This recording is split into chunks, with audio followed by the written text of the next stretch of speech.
Shalom para pemirsa yang diberkati oleh Tuhan. Selamat datang kembali dalam diskusi pelajaran Sekolah Sabat yang dipersembahkan oleh Gereja Masih Advent Hari ke-7 Uni Indonesia Kawasan Barat.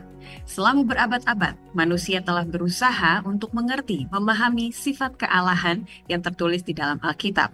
Tetapi, bisakah kita menerima alasan? Karena kita tidak bisa memahaminya sepenuhnya, maka beberapa dari manusia menolak kebenaran mengenai kealahan tersebut. Tapi untungnya, Kitab Yohanes membuka melalui perkataan Yesus sendiri bagaimana hubungan dia dengan Bapa dan juga dengan Roh Kudus. Mari sama-sama kita buka kembali Kitab Yohanes dan belajar bersama dua narasumber kita, Pendeta Sony Situmorang, Direktur Komunikasi Uni Indonesia Kawasan Barat, dan juga Pendeta Samuel Pardede, Direktur Komunikasi Daerah Sumatera Kawasan Selatan. Shalom Bapak Pendeta, apa kabar? Shalom. Terima kasih telah hadir di pelajaran yang ke-11 dengan judul Bapa, Anak, dan Roh Kudus. Berbicara mengenai hubungan, maka saya akan terlebih dahulu menghargai berapa komen dan juga tanggapan yang telah disampaikan oleh para pemirsa kita yang hubungannya dengan kita semua sudah terjalin selama beberapa tahun terakhir. Oleh karena itu, izinkan saya menyampaikan salam dari EJ yang mengatakan, Shalom, Happy Sabbath, terima kasih pendeta yang begitu memberkati. Puji Tuhan. Berikutnya dari Ermi Kalumbang di Jemaat Waingapu, Sumba Timur, Nusa Tenggara Timur mengatakan, dengan pelajaran sekolah Sabat, kiranya kita mau terus melayani dan saling mengasihi seperti teladan yang Yesus sudah berikan. Amin. Terima kasih Ibu Ermi Kalumbang. Berikutnya dari Grace Mokalu dikatakan, Puji Tuhan, terima kasih banyak atas pelayanan firman Tuhan melalui diskusi yang menarik. Terima kasih juga untuk Ivy yang sudah datang ke Minahasa, sudah memberikan pelayanan dalam acara pelayanan perorangan yang begitu menarik. Pendeta Samuel Pardede, ini beberapa salam yang saya bacakan sekarang, terutama saya melihat ada banyak dari Minahasa, Sulawesi Utara, karena pelayanan yang baru-baru di sana. Silakan Pendeta Pardede memberikan tanggapan dan juga semangat bagi saudara-saudara kita. Ya, shalom buat saudara-saudara yang ada di Minahasa. Kami senang ketika umat-umat Tuhan di sana juga diberkati melalui pelajaran diskusi sekolah Sabat yang dibawakan oleh Uni Indonesia Kawasan Barat. Tentu harapan kami dengan uh, diskusi ini bisa memberikan referensi ya kepada kita semua ketika kita mengadakan diskusi di UKSS kita masing-masing. Tuhan memberkati umat Tuhan yang ada di Minahasa dan dimanapun Anda berada. Terima kasih. Pendeta Sony Situmorang, saya mau bacakan beberapa lagi. Yang ini dari Mayan Nani, Jemaat Waijelu, Sumba Timur juga. Sepertinya banyak yang menonton dari Sumba Timur.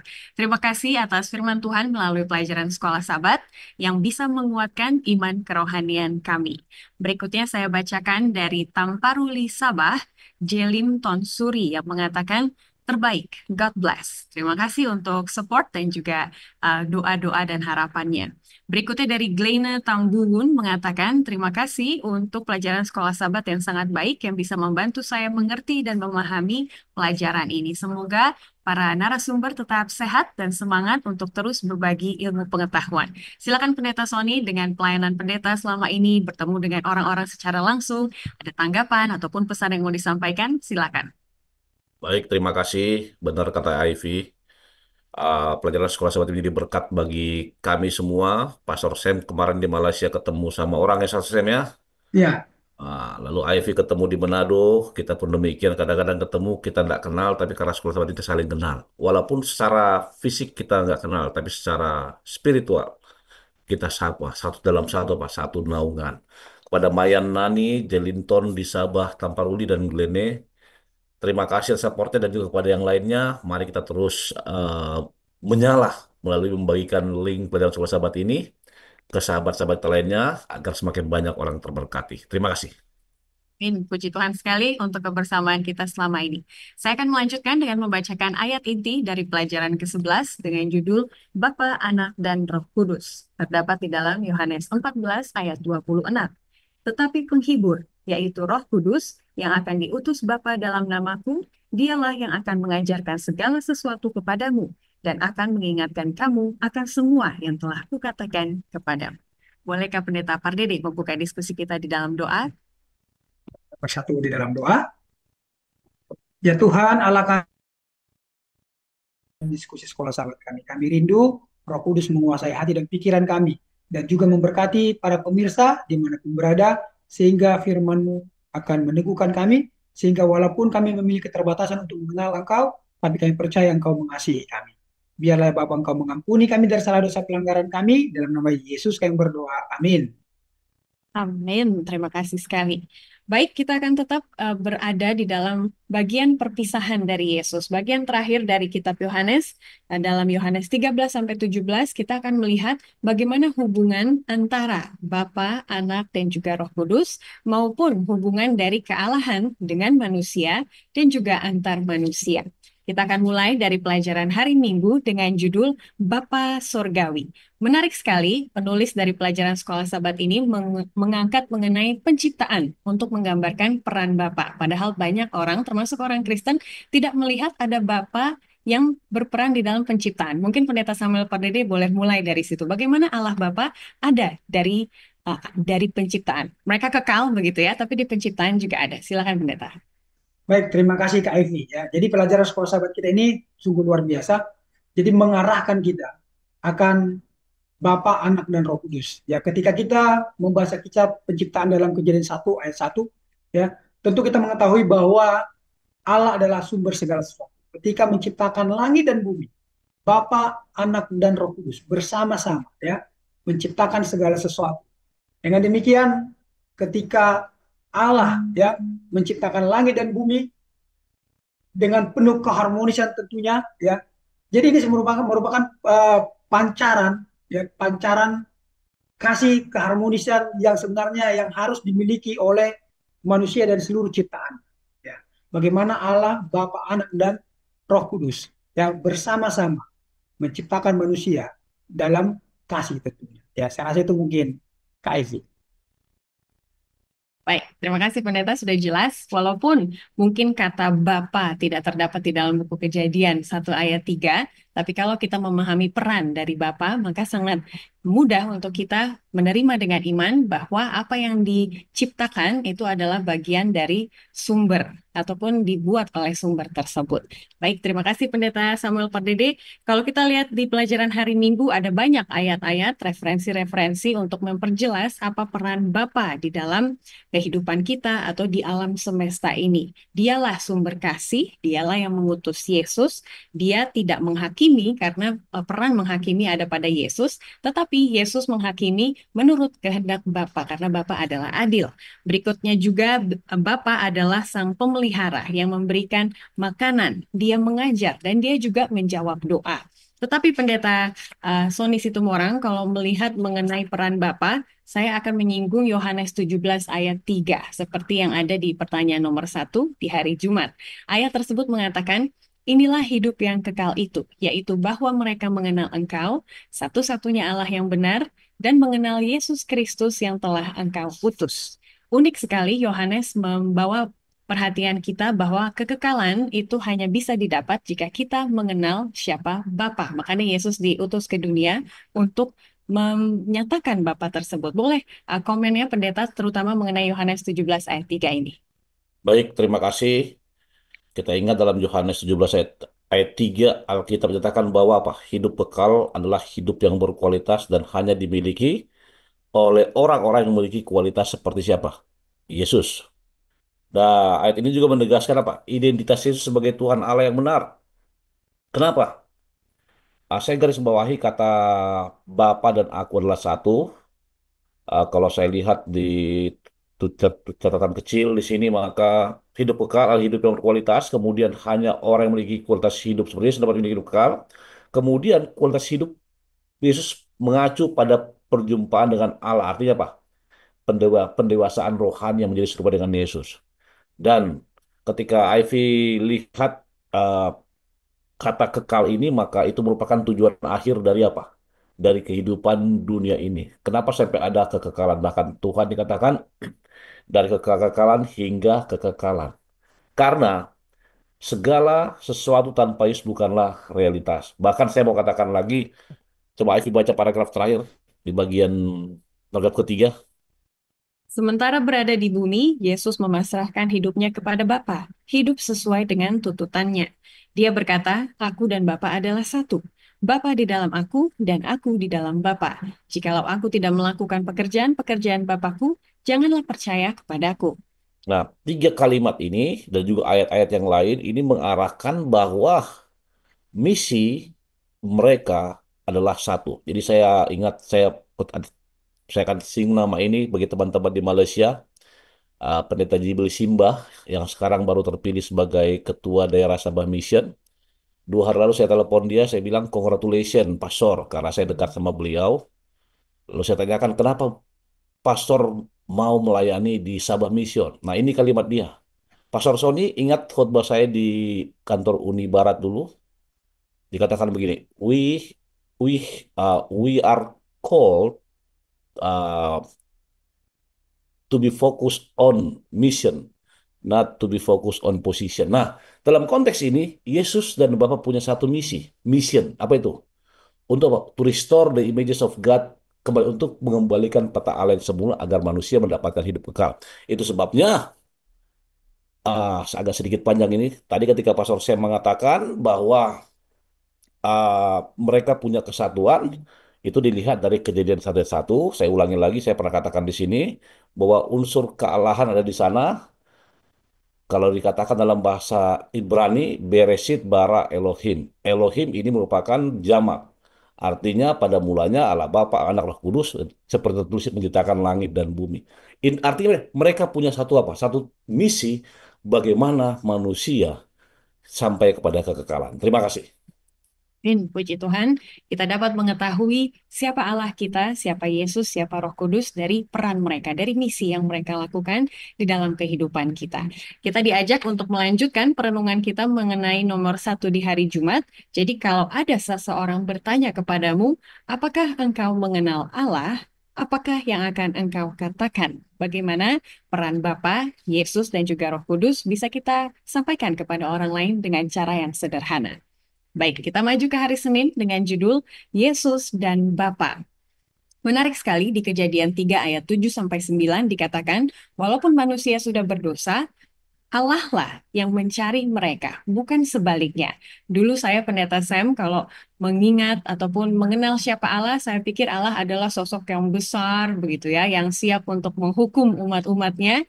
Makanya orang mengatakan mereka lebih suka dengan karakter Yesus yang sepertinya lebih baik daripada Bapa di Perjanjian Lama seperti itu. Tapi kalau kita lihat di Kejadian 3, Allah Bapa lah yang mencari Adam dan Hawa ketika mereka berdosa. Bagaimana pengetahuan kita mengenai Allah sebenarnya sangat terbatas, jadi suka ada salah pemahaman begitu ya. Silakan penjelasannya Pendeta Samuel Patiti. Ya, baik. Terima kasih, Kak Evi ya. Memang benar, ya sama seperti yang dikatakan oleh Kak Evi, sering sekali kalau kita berbicara tentang Bapa, kita menganggap bahwa Bapa itu adalah sosok yang betul memang dia adalah yang maha kuasa, tapi seolah-olah seperti membuat kita nggak bisa dekat dengan dia kan gitu ya, saking agungnya dia. Ya. Tapi puji Tuhan, ya dengan hadirnya Yesus di dunia, ya dengan hadirnya Yesus di dunia, ingat Yesus datang untuk merefleksikan ya, untuk menyatakan Allah itu. Makanya Yesus bilang siapa yang lihat aku ya dilihat Bapa ya. Artinya ketika tadi Ivy singgung, kalau orang menyinggung tentang Yesus, banyak kan orang tahu kasih. Jadi kalau orang berbicara tentang kasih, berbicara tentang Yesus. Nah, padahal tadi dikatakan bahwa siapa yang melihat Yesus, ya bilang Bapa. Berarti ketika kita melihat kasih yang ada dalam diri Yesus, ya begitulah Bapa. Nah, itu maksudnya. Ya, begitulah Bapa. Bapa yang penuh kasih. Jadi hubungan mereka itu sangat dekat. Ya, dengan demikian, ketika kita berbicara tentang Bapa, kita berbicara tentang Yesus Kristus.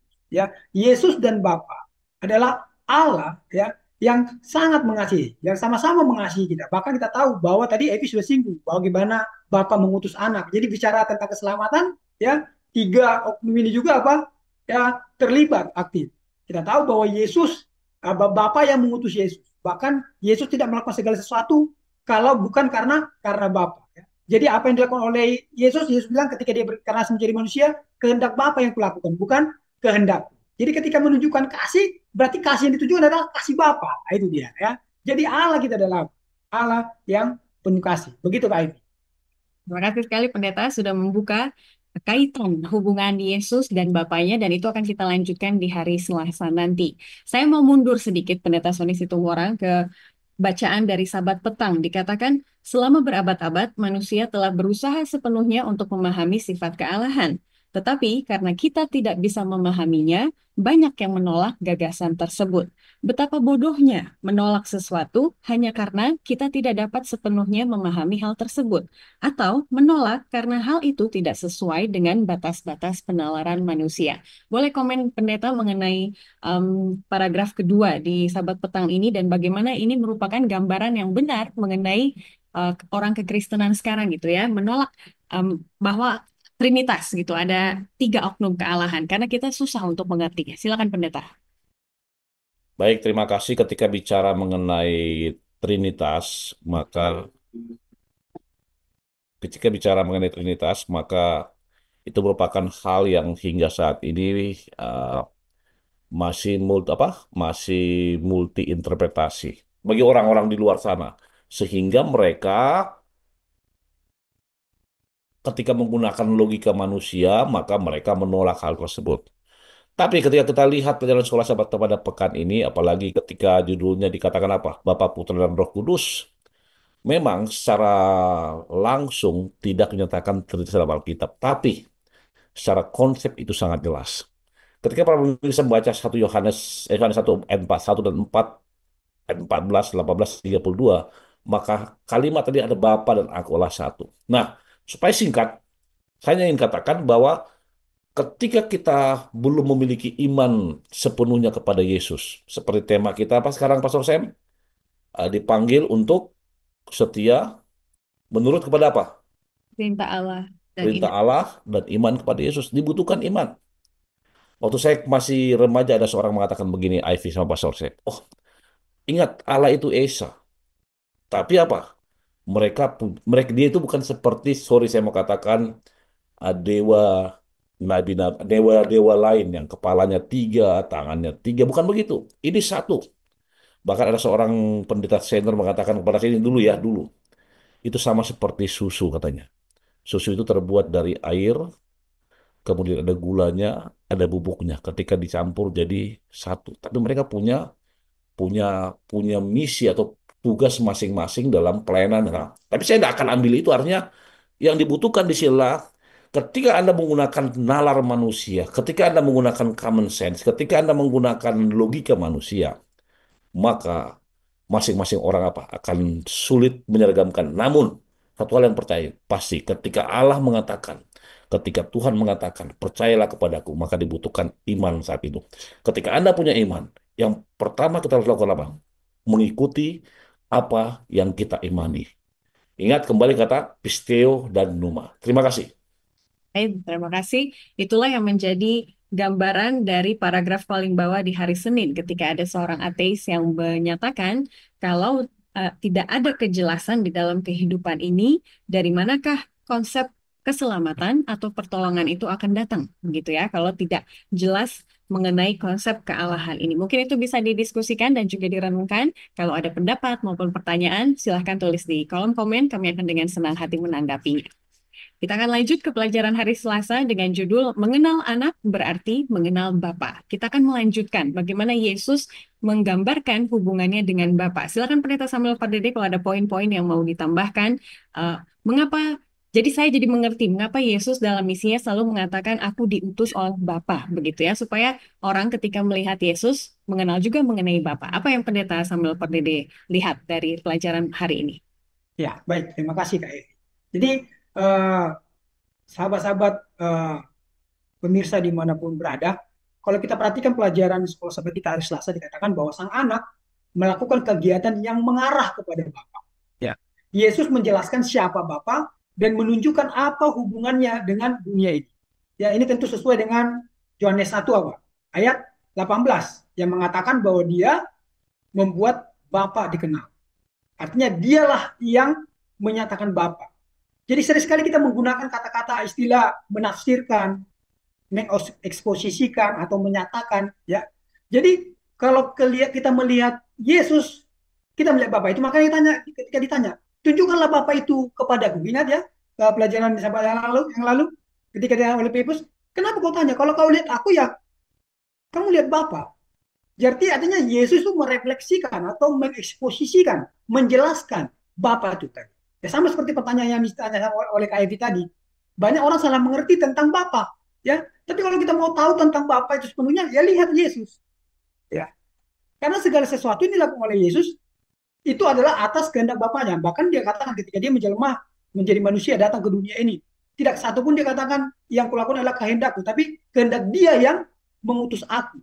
Artinya, ya ketika kita mengenal anak, maka kita pasti mengenal Bapa. Ya, janganlah dulu berbicara tentang apa ya, tentang Allah yang sempurna, Allah yang luar biasa. Sama seperti yang pendeta Sony katakan tadi. Memang kita ini kan manusia yang terbatas, sering sekali kita buat analogi. Tapi analogi apa saya mau katakan? Analogi apapun mau yang mau kita gunakan itu nggak akan sempurna untuk menjelaskan apa. Analogi apa saja. Makanya banyak orang buat analogi-analogi. Tapi yang pasti ya kita tahu bahwa Allah kita itu adalah satu. Nah, ketika kita berbicara tentang Yesus yang mengeksposisikan ya, yang mendeskripsikan ya, bahkan yang menjelaskan Bapa itu sesungguhnya. Ya. Ada begitu banyak hal-hal yang telah dilakukan Yesus sehingga itu membuat kita mengerti siapa Bapa ya ketika kita melihat Yesus. Bahkan dalam pelajaran sekolah sahabat kita dikatakan berkali-kali Yesus melakukan hal ini. Ya, ketika dia melakukan dia katakan ini adalah apa? Perintah Bapa. Ya, bahkan ketika dikatakan aku bekerja sama seperti Bapa bekerja sampai saat ini. Selalu mengacu ya, mengacu kesatuan antara dia dan Bapa. Ya. Jadi memang kita yang pada saat ini ya kalau kita merenungkan apa yang Yesus lakukan, ya pasti kita tidak akan meragukan Bapa ya yang kita sembah. Bahkan ketika para murid-murid bertanya tentang Bapa, Yesus menyatakan dengan jelas, kalau engkau melihat aku, mengenal aku, ya engkau pasti akan apa?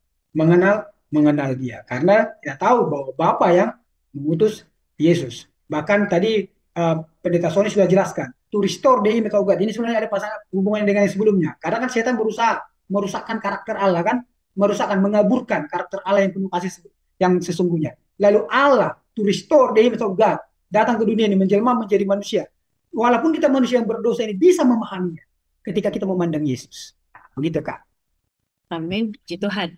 Membuat saya berpikir, Pendeta Sony Situmorang, kalau kehidupan Yesus adalah sesuai dengan kehendak Bapa, apa makna praktisnya ketika kita sekarang mengatakan kehidupan saya, semoga kehendaknya lah yang terjadi. Itu pada praktisnya harusnya seperti apa?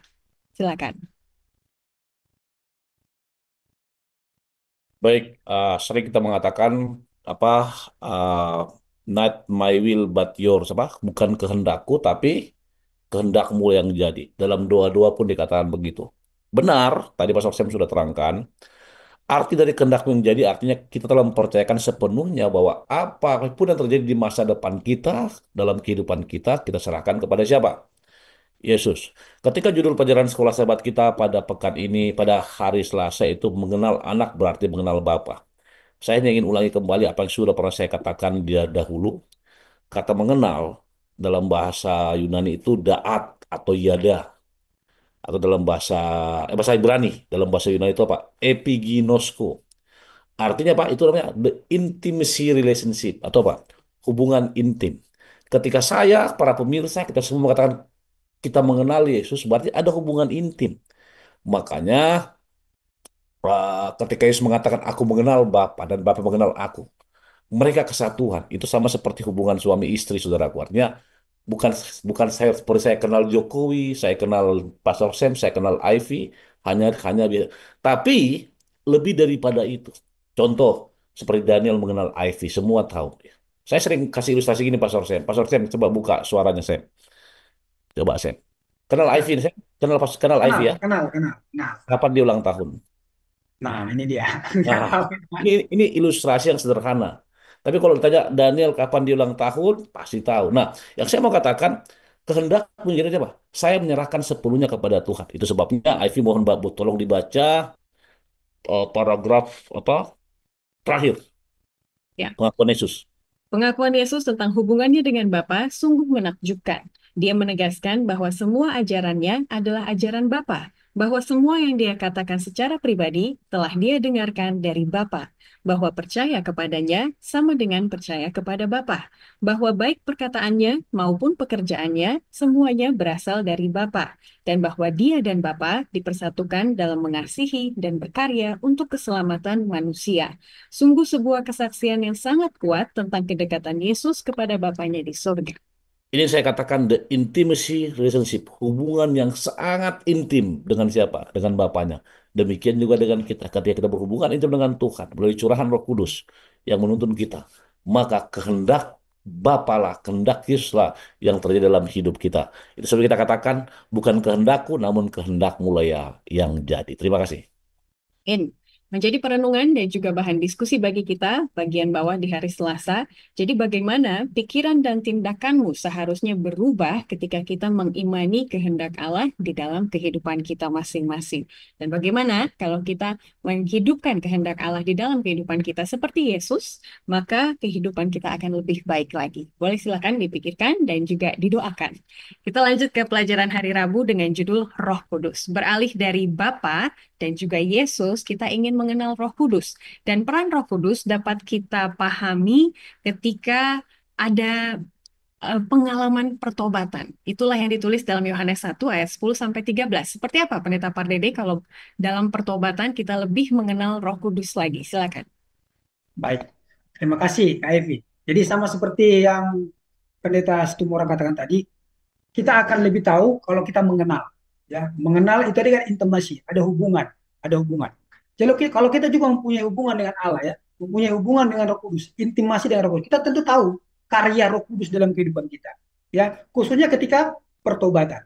Jadi ini boleh saja mungkin ya karena tadi disinggung ateis ya tentang keberadaan Allah, tapi berbicara tentang pertobatan ya, siapa yang bisa menjelaskan ya bagaimana kita yang tadinya ya berlawanan dengan Allah sekarang berpihak kepada Allah, berubah kehidupan kita. Itu adalah pertobatan. Ini adalah pekerjaan Roh Kudus. Ini tidak bisa dibantah.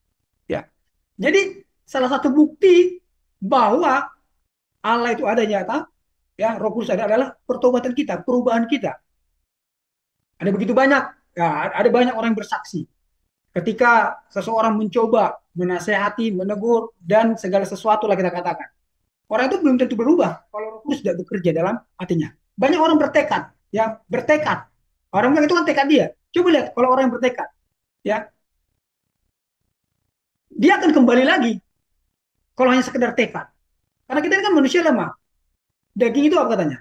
Lemah. Tapi ketika Roh Kudus yang bekerja, kita tahu ya bahwa dia ada membantu kita, menolong kita. Namanya juga penghibur, roh penghibur, penolong, menolong kita ya untuk berubah. Jadi kita bisa merasakan kehadiran Roh Kudus dalam kehidupan kita, khususnya ya ketika kita berbicara tentang pertobatan. Bagaimana perubahan seseorang itu, ya perubahan saya secara pribadi. Saya rasakan bagaimana Roh Kudus menuntun saya untuk melangkah, ya setuju dengan apa kehendak Allah. Jadi Allah kita, ya Allah yang tidak pernah membiarkan kita sendiri. Dia bersama-sama dengan kita, ya. Roh Kudus tidak pernah membiarkan kita sendiri. Bahkan, ya, saya mau katakan, dalam setiap sisi kehidupan kita, dialah yang bekerja, ya, yang meyakinkan kita, meneguhkan kita, menginsafkan kita, sehingga kita bisa berbalik dari perbuatan kita yang tidak benar kepada sesuai dengan kehendak Allah. Itulah pekerjaan Roh Kudus yang sangat kelihatan ketika kita bertobat. Demikian Kak Edi. Amin. Dan kita akan tahu itu kalau kita sudah mengalaminya, begitu ya. Tidak hanya sekedar dibaca ataupun mengikuti diskusi seperti ini. Harus kita alami sendiri. Seorang penulis Kristen, Pendeta Sony Situmorang, menulis bahwa Roh Kudus adalah karunia tertinggi dari semua karunia yang dapat Yesus minta dari Bapaknya untuk meninggikan umatnya. Karena inilah yang Yesus kirim sebagai penghibur ketika dia sudah tidak ada di dunia ini lagi. Apa artinya karunia tertinggi yang bisa kita miliki secara cuma-cuma? Silakan Pendeta.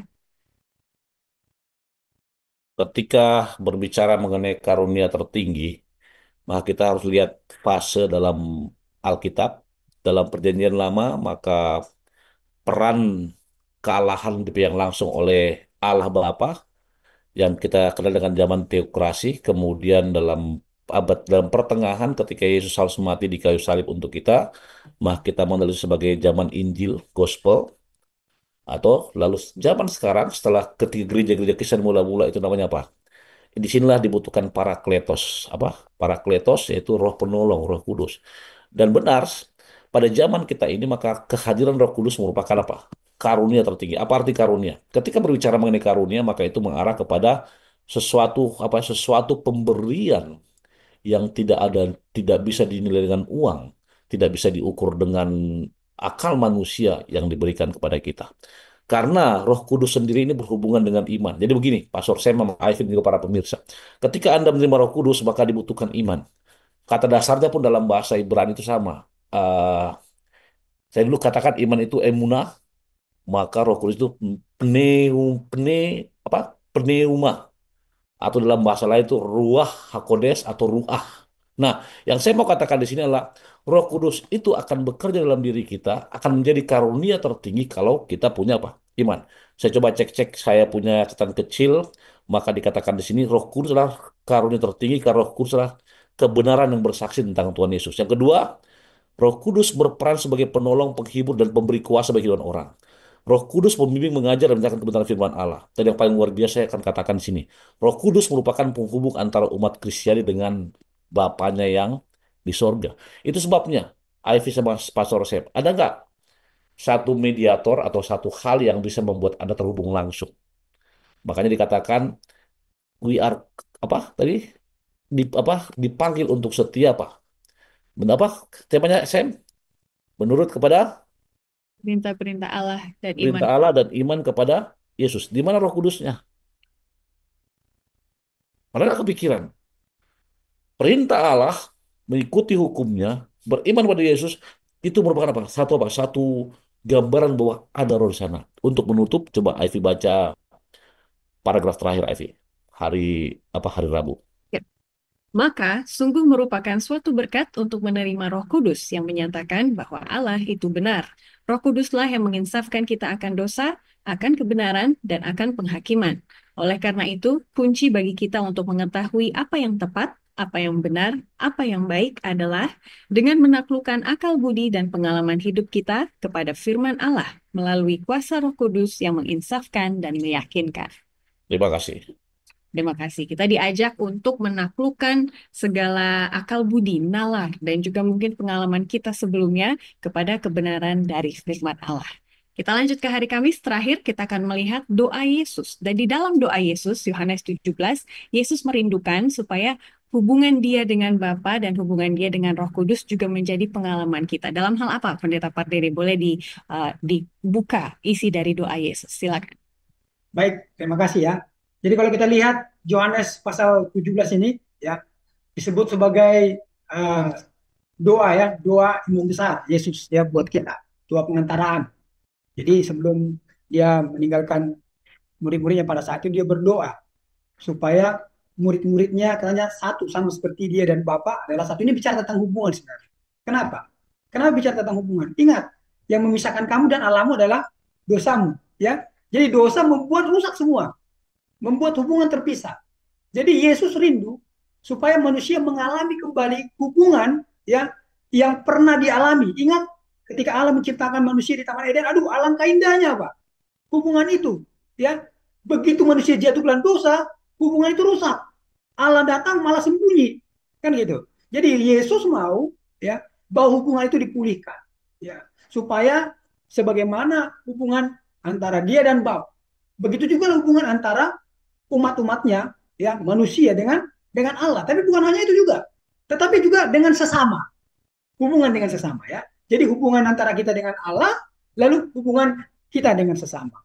Ya, rindu. Ini kerinduan Yesus. Itu makanya dia berdoa buat kita ya. Terima kasih Kak Evi.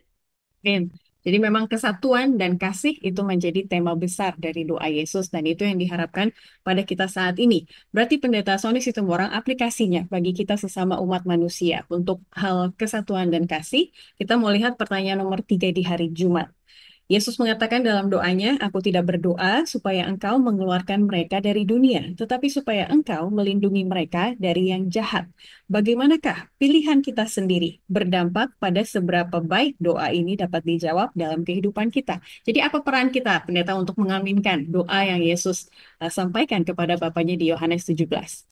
Baik, terima kasih. Ini sangat menarik bagi para pemirsa dan kita semua. Apa peran kita? Ingat, kita harus ingat tadi Pastor Sam sudah katakan bahwa doa Yesus ini merupakan doa perpisahan, kita katakan lah ya. Dan yang paling luar biasa ketika para pemirsa membaca Yohanes 17, maka di sana berisi permohonan kepada Bapa. Permohonan pemeliharaan, pengudusan, kemudian permohonan untuk murid-muridnya agar Bapa melindunginya, permohonan agar meminta Bapa agar murid-muridnya memiliki sukacita kepada Yesus, permohonan agar Yesus meminta Bapa agar muridnya kudus dalam pikiran, perkataan, dan perbuatan. Nah, inilah doa daripada Yesus. Lalu, ada yang menarik lagi. Ketika tadi Ivy katakan, apa peran kita? Akan seberapa baik doa ini dapat dijawab dalam kehidupan kita. Benar. Sering kali kita berdoa hanya untuk keinginan kita. Bahkan terkadang keinginan kita kita anggap sebagai kebutuhan. Padahal doa yang saya tidak katakan yang apa yang apa lah yang paling bagus, tapi doa yang ideal adalah ketika kita meminta sesuai dengan kebutuhan kita. Lalu apa peranan kita? Ketika bicara mengenai peranan kita, maka sama seperti Yesus berdoa, marilah kita juga berdoa sama seperti Yesus. Ingat, yang saya mau tekankan di sini, Yesus itu merupakan pribadi keilahian. Tapi kenapa dia juga berdoa? Sering kali Yesus berdoa. Pukul 4 pagi-pagi dia berdoa. Bahkan ketika dia sangat berat menahan beban untuk menerima hukuman mati dalam tanda kutip, harus berkorban di kayu salib, dia katakan, "Bapa, jikalau boleh kiranya, ambillah cawan daripada aku." Ketika Yesus berdoa di Yohanes 17, pertanyaan bagi kita, atau peran kita adalah, sudah seberapa sering, seberapa dalam doamu kepada Bapa untuk pribadimu, keluargamu, teman-temanmu. Sudah seberapa jauh? Kenapa? Karena doa merupakan lambang hubungan yang intim dengan Tuhan. Doa merupakan nafas rohani. Bahkan saya katakan, Yesus menjalani kehidupannya dengan doa. Dan yang paling luar biasa, ketika Yesus dipenuhi dengan doa, bagaimana dengan kita? Untuk menutup, Ivy coba baca paragraf terakhir lagi di hari Kamis. Yesus menjalani kehidupan yang penuh dengan kesulitan, yang pada akhirnya ditolak oleh para pemimpin agama. Dia menderita ketidakpedulian dari orang-orang dan bahkan kadang-kadang dari murid-muridnya sendiri. Salah satu muridnya mengkhianatinya, yang lain menyangkalnya 3 kali. Dia mengalami pencobaan yang tak henti-hentinya dan mati di kayu salib di tangan orang-orang yang ingin dia selamatkan. Lihat kontradiksinya, Pak Ivy, Pastor Sam, ketika dia sudah dikhianati, bahkan ingin dibunuh oleh orang-orang terdekatnya. Apa yang dia buat terakhir? Dia berdoa. Dia berdoa. Itu sebabnya Yesus selalu mengatakan berdoalah bagi mereka yang menganiaya kamu. Artinya apa? Dalam konsep Yesus, dia doakan bahkan musuhnya sekalipun. Peran kita, mari kita doakan. Bahkan musuh kita sekalipun. Sehingga iman kita, hubungan kita dengan Tuhan akan terjalin begitu dekat dari saat ini hingga Maranatha. Terima kasih. Amin. Itulah yang menjadi pokok refleksi kita untuk melihat bagaimana hubungan seperti Yesus dan Bapa bisa juga kita pancarkan di dalam kehidupan kita sesama manusia saat ini. Kita akan menyimpulkan segala diskusi kita selama pekan ini. Boleh silakan para narasumber kita ditekankan pentingnya mengenai pemahaman dan juga penerimaan akan konsep Bapa, Anak, dan Roh Kudus dan bagaimana pada praktiknya kita bisa menggambarkan, menghidupkan hubungan yang sangat intim antara Yesus dengan Bapa dan juga dengan Roh Kudus. Boleh Pendeta Soni Situmorang mulai terlebih dahulu. Baik.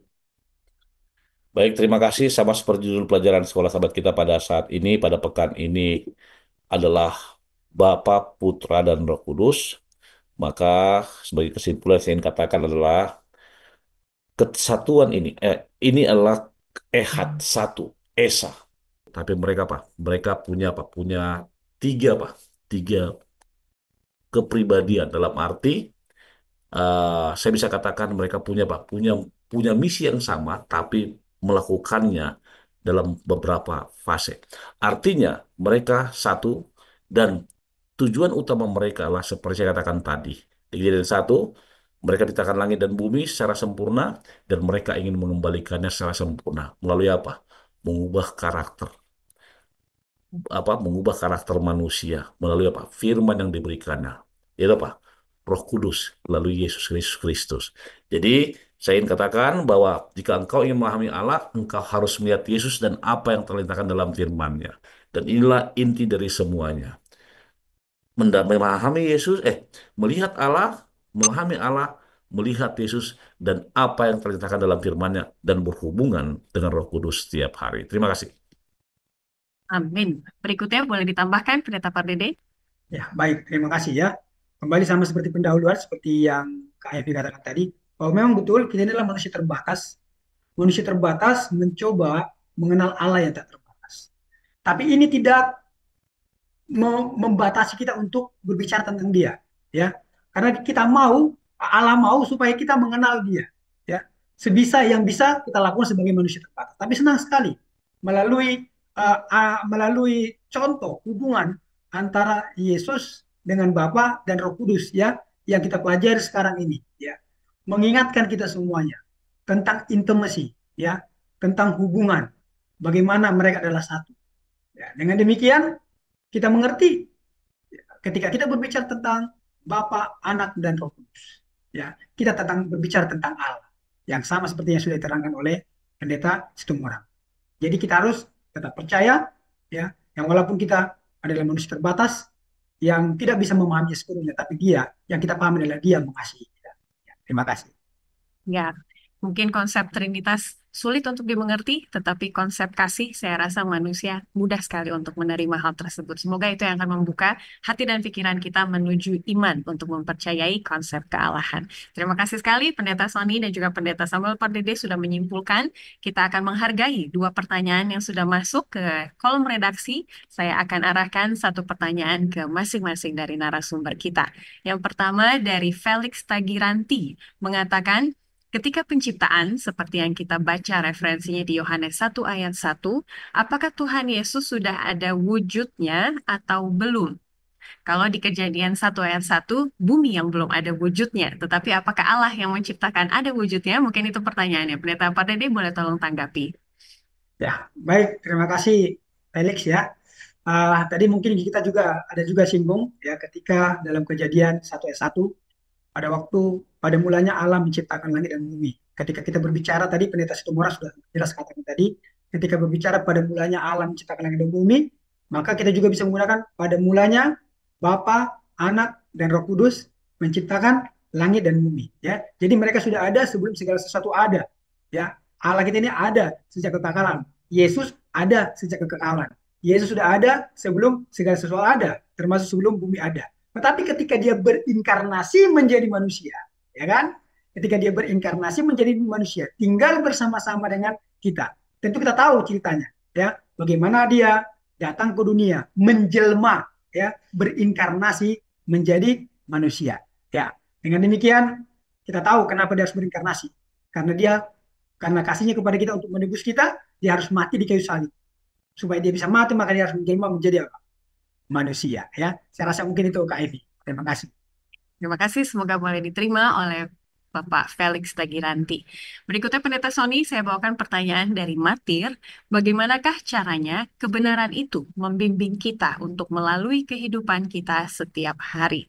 Kebenaran, mungkin yang dimaksud adalah Yesus atau Yohanes 17 ayat 17, firman-Mu adalah kebenaran. Silakan ditambahkan Pendeta Sony Situmorang. Baik, terima kasih Ivy sudah kasih referensi firman-Mu adalah kebenaran. Terima kasih siapa? Pak Martir. Tapi coba ingat ada satu ayat yang mengatakan akulah jalan dan kebenaran dan hidup ya. Pelajaran filsafat pekan lalu atau 2 pekan lalu ya. Tidak seorang pun datang kepada Bapa jika tidak melalui aku. Nah, ketika muncul ayat tersebut, maka sudah jelas firman atau gospel adalah kebenaran. Gospel itu siapa? Yesus. Firman itu logos itu adalah Yesus, logos. Adalah apa? Adalah Yesus sendiri. Bagaimana dia membimbing kita? Melalui apa? Melalui penurutan yang sepenuhnya kepada siapa? Kepada Yesus. Dengan kata lain, bagaimana cara kebenaran pembimbing kita ketika kita menerima atau mengimani sebagai juru selamat kita, melakukan perintahnya, dan menerima curahan Roh Kudus yang kita pelajari pada pekan ini untuk apa? Untuk menjadi bagian kehidupan kita. Dengan demikian, saya percaya, saya imani, maka kehidupan kita hari demi hari akan semakin dekat dengan Tuhan. Terima kasih, Pak Matir. Mungkin secara praktisnya kita bisa penuhi keseharian kita dengan firman Tuhan begitu ya, apa yang dari kita tonton, kita dengar, dan juga yang kita lihat sehari-hari.